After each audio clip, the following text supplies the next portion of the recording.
ძლიერი სეტყვა ქარი და წვიმა იყო თელავში. სტიქია დაახლოებით 10 წუთის განმავლობაში გაგრძელდა და ისეთყვა სოფელი ვარდისუბანი, ყარაჯალა, გულგულა და რუისპირი. რა ზიანი მოიტანა უამინდობამ, ინფორმაცია ჯერჯერობით უცნობია.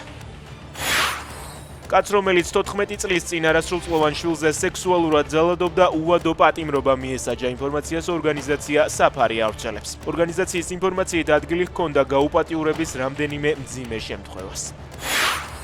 დააკავეს სკოლის ბუღალტერი, რომელმაც სკოლის ანგარიშიდან 2 მილიონ ლარზე მეტი აზარტული თამაშებისთვის გადაირიცხა და წააგო. შემთხვევა მე-6 საავტორო სკოლაში მოხდა.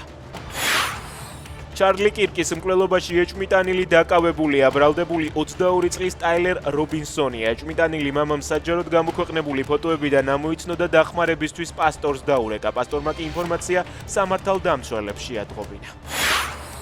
ტრამპი ამბობს, რომ პუტინის მიმართ მისი მოწმინება იწურება. ზელენსკის სამშვიდობო მოლაპარაკებების სურს. გაურკვეველია პუტინს სურს თუ არა ეს. ამბობს ამერიკის პრეზიდენტი Fox News-თან ინტერვიუში.